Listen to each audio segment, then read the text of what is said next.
Bitcoin. A peer-to-peer electronic cash system. Abstract.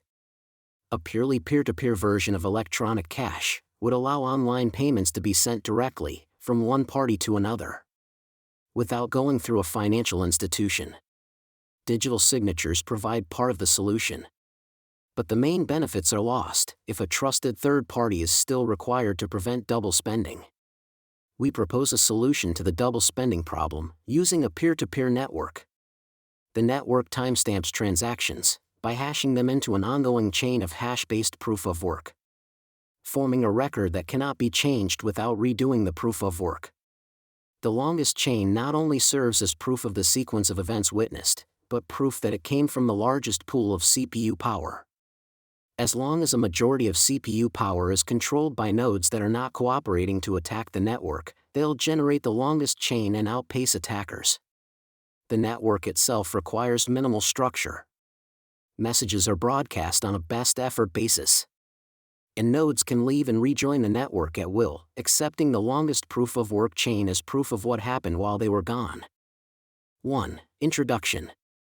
Commerce on the internet has come to rely almost exclusively on financial institutions, serving as trusted third parties, to process electronic payments. While the system works well enough for most transactions, it still suffers from the inherent weaknesses of the trust-based model.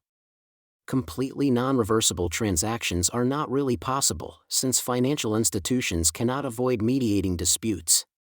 The cost of mediation increases transaction costs, limiting the minimum practical transaction size, and cutting off the possibility for small casual transactions. And there is a broader cost in the loss of ability to make non-reversible payments for non-reversible services. With the possibility of reversal, the need for trust spreads. Merchants must be wary of their customers, hassling them for more information than they would otherwise need. A certain percentage of fraud is accepted as unavoidable. These costs and payment uncertainties can be avoided in person by using physical currency, but no mechanism exists to make payments over a communications channel without a trusted party.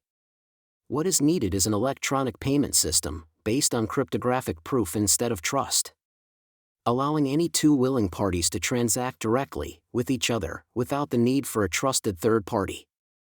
Transactions that are computationally impractical to reverse would protect sellers from fraud, and routine escrow mechanisms could easily be implemented to protect buyers. In this paper, we propose a solution to the double spending problem using a peer-to-peer distributed timestamp server to generate computational proof of the chronological order of transactions.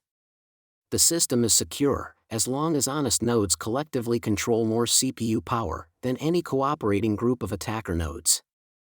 2. Transactions. We define an electronic coin as a chain of digital signatures. Each owner transfers the coin to the next by digitally signing a hash of the previous transaction and the public key of the next owner, and adding these to the end of the coin. A payee can verify the signatures to verify the chain of ownership. The problem, of course, is the payee can't verify that one of the owners did not double spend the coin. A common solution is to introduce a trusted central authority, or mint, that checks every transaction for double spending. After each transaction, the coin must be returned to the mint to issue a new coin, and only coins issued directly from the mint are trusted not to be double spent. The problem with this solution is that the fate of the entire money system depends on the company running the mint, with every transaction having to go through them. Just like a bank. We need a way for the payee to know that the previous owners did not sign any earlier transactions. For our purposes, the earliest transaction is the one that counts, so we don't care about later attempts to double spend. The only way to confirm the absence of a transaction is to be aware of all transactions. In the mint-based model, the mint was aware of all transactions and decided which arrived first. To accomplish this without a trusted party, transactions must be publicly announced. And we need a system for participants to agree on a single history of the order in which they were received. The payee needs proof that at the time of each transaction, the majority of nodes agreed it was the first received. 3. Timestamp server. The solution we propose begins with a timestamp server. A timestamp server works by taking a hash of a block of items to be timestamped and widely publishing the hash, such as in a newspaper or Usenet post. The timestamp proves that the data must have existed at the time, obviously, in order to get into the hash. Each timestamp includes the previous timestamp in its hash, forming a chain, with each additional timestamp reinforcing the ones before it. 4. Proof of work. To implement a distributed timestamp server on a peer-to-peer basis, we will need to use a proof-of-work system, similar to Atomback's Hashcash, rather than newspaper or Usenet posts. The proof-of-work involves scanning for a value that, when hashed, such as with SHA-256, the hash begins with a number of 0 bits. The average work required is exponential in the number of 0 bits required, and can be verified by executing a single hash. For our timestamp network, we implement the proof-of-work by incrementing a nonce in the block until a value is found that gives the block's hash the required 0 bits. Once the CPU effort has been expended to make it satisfy the proof-of-work, the block cannot be changed without redoing the work. As later blocks are chained after it, the work to change the block would include redoing all the blocks after it. The proof-of-work also solves the problem of determining representation in majority decision-making. If the majority were based on one IP address, one vote, it could be subverted by anyone able to allocate many IPs. Proof-of-work is essentially one CPU, one vote. The majority decision is represented by the longest chain, which has the greatest proof-of-work effort invested in it. If a majority of CPU power is controlled by honest nodes, the honest chain will grow the fastest and outpace any competing chains. To modify a passed block, an attacker would have to redo the proof-of-work of the block and all blocks after it, and then catch up with and surpass the work of the honest nodes. We will show later that the probability of a slower attacker catching up diminishes exponentially as subsequent blocks are added. To compensate for increasing hardware speed and varying interest in running nodes over time, the proof-of-work difficulty is determined by a moving average, targeting an average number of blocks per hour. If they're generated too fast, the difficulty increases. 5. Network. The steps to run the network are as follows. 1. New transactions are broadcast to all nodes.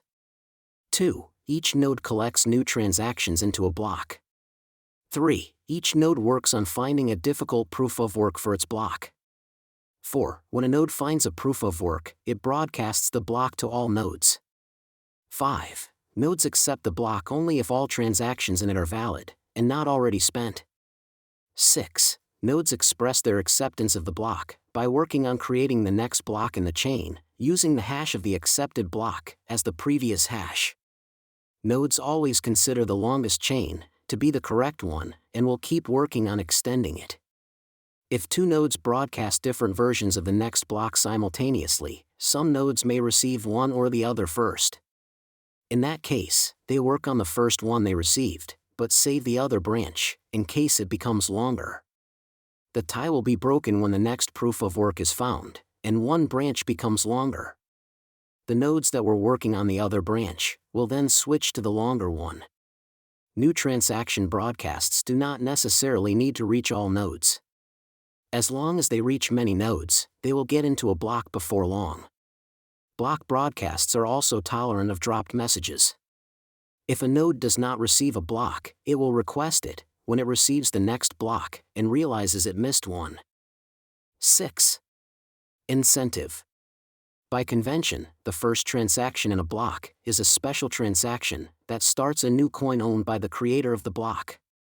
This adds an incentive for nodes to support the network and provides a way to initially distribute coins into circulation, since there is no central authority to issue them. The steady addition of a constant amount of new coins is analogous to gold miners expending resources to add gold to circulation. In our case, it is CPU time and electricity that is expended. The incentive can also be funded with transaction fees. If the output value of a transaction is less than its input value, the difference is a transaction fee that is added to the incentive value of the block containing the transaction. Once a predetermined number of coins have entered circulation, the incentive can transition entirely to transaction fees, and be completely inflation-free.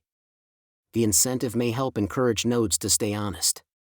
If a greedy attacker is able to assemble more CPU power than all the honest nodes, he would have to choose between using it to defraud people by stealing back his payments, or using it to generate new coins.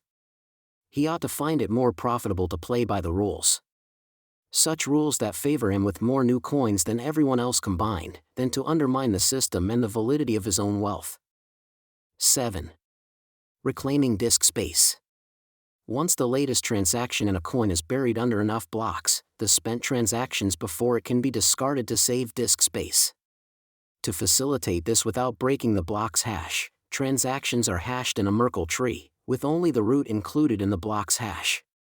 Old blocks can then be compacted by stubbing off branches of the tree. The interior hashes do not need to be stored. A block header with no transactions would be about 80 bytes. If we suppose blocks are generated every 10 minutes, 80 bytes times 6 times 24 times 365 equals 4.2 megabytes per year. With computer systems typically selling with 2 gigabytes of RAM as of 2008, and Moore's law predicting current growth of 1.2 gigabytes per year, storage should not be a problem. Even if the block headers must be kept in memory. 8. Simplified payment verification. It is possible to verify payments without running a full network node. A user only needs to keep a copy of the block headers of the longest proof of work chain, which he can get by querying network nodes until he's convinced he has the longest chain, and obtain the Merkle branch, linking the transaction to the block it's timestamped in. He can't check the transaction for himself, but by linking it to a place in the chain, he can see that a network node has accepted it, and blocks added after it further confirm the network has accepted it. As such, the verification is reliable as long as honest nodes control the network, but is more vulnerable if the network is overpowered by an attacker. While network nodes can verify transactions for themselves, the simplified method can be fooled by an attacker's fabricated transactions for as long as the attacker can continue to overpower the network. One strategy to protect against this would be to accept alerts from network nodes when they detect an invalid block, prompting the user's software to download the full block and alerted transactions to confirm the inconsistency. Businesses that receive frequent payments will probably still want to run their own nodes for more independent security and quicker verification. 9. Combining and splitting value. Although it would be possible to handle coins individually, it would be unwieldy to make a separate transaction for every cent in a transfer. To allow value to be split and combined, transactions contain multiple inputs and outputs. Normally, there will be either a single input from a larger previous transaction, or multiple inputs combining smaller amounts, and at most 2 outputs, one for the payment, and one returning the change, if any, back to the sender. It should be noted that fan-out, where a transaction depends on several transactions, and those transactions depend on many more, is not a problem here. There is never the need to extract a complete standalone copy of a transaction's history. 10. Privacy. The traditional banking model achieves a level of privacy by limiting access to information to the parties involved and the trusted third party. The necessity to announce all transactions publicly precludes this method, but privacy can still be maintained by breaking the flow of information in another place, by keeping public keys anonymous. The public can see that someone is sending an amount to someone else, but without information linking the transaction to anyone. This is similar to the level of information released by stock exchanges, where the time and size of individual trades, the tape, is made public, but without telling who the parties were. As an additional firewall, a new key pair should be used for each transaction, to keep them from being linked to a common owner. Some linking is still unavoidable with multi-input transactions, which necessarily reveal that their inputs were owned by the same owner. The risk is that if the owner of a key is revealed, linking could reveal other transactions that belong to the same owner. 11. Calculations. We consider the scenario of an attacker trying to generate an alternate chain faster than the honest chain. Even if this is accomplished, it does not throw the system open to arbitrary changes, such as creating value out of thin air, or taking money that never belonged to the attacker. Nodes are not going to accept an invalid transaction as payment, and honest nodes will never accept a block containing them. An attacker can only try to change one of his own transactions, to take back money he recently spent. The race between the honest chain and an attacker chain can be characterized as a binomial random walk. The success event is the honest chain being extended by one block, increasing its lead by +1, and the failure event is the attacker's chain, being extended by one block, reducing the gap by -1. The probability of an attacker catching up from a given deficit is analogous to a gambler's ruin problem. Suppose a gambler with unlimited credit starts at a deficit and plays potentially an infinite number of trials to try to reach break-even. We can calculate the probability he ever reaches break-even, or that an attacker ever catches up with the honest chain, as follows. Given our assumption that P greater than Q, the probability drops exponentially, as the number of blocks the attacker has to catch up with increases. With the odds against him, if he doesn't make a lucky lunge forward early on, his chances become vanishingly small, as he falls further behind. We now consider how long the recipient of a new transaction needs to wait, before being sufficiently certain the sender can't change the transaction. We assume the sender is an attacker, who wants to make the recipient believe he paid him for a while, then switch it to pay back to himself, after some time has passed. The receiver will be alerted when that happens, but the sender hopes it will be too late. The receiver generates a new key pair, and gives the public key to the sender, shortly before signing. This prevents the sender from preparing a chain of blocks ahead of time, by working on it continuously until he is lucky enough to get far enough ahead, then executing the transaction at that moment. Once the transaction is sent, the dishonest sender starts working in secret, on a parallel chain containing an alternate version of his transaction. The recipient waits until the transaction has been added to a block, and Z blocks have been linked after it. He doesn't know the exact amount of progress the attacker has made, but assuming the honest blocks took the average expected time per block, the attacker's potential progress will be a Poisson distribution with expected value. To get the probability the attacker could still catch up now, we multiply the Poisson density for each amount of progress he could have made by the probability he could catch up from that point.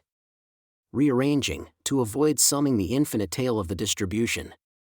Converting to C code. Running some results, we can see the probability drop off exponentially with Z. Solving for P less than 0.1%. 12. Conclusion. We have proposed a system for electronic transactions without relying on trust. We started with the usual framework of coins made from digital signatures, which provides strong control of ownership, but is incomplete without a way to prevent double spending. To solve this, we proposed a peer-to-peer network, using proof of work to record a public history of transactions that quickly becomes computationally impractical for an attacker to change, if honest nodes control a majority of CPU power. The network is robust in its unstructured simplicity. Nodes work all at once, with little coordination. They do not need to be identified, since messages are not routed to any particular place, and only need to be delivered on a best effort basis. Nodes can leave and rejoin the network at will, accepting the proof of work chain as proof of what happened while they were gone. They vote with their CPU power, expressing their acceptance of valid blocks, by working on extending them and rejecting invalid blocks by refusing to work on them. Any needed rules and incentives can be enforced with this consensus mechanism.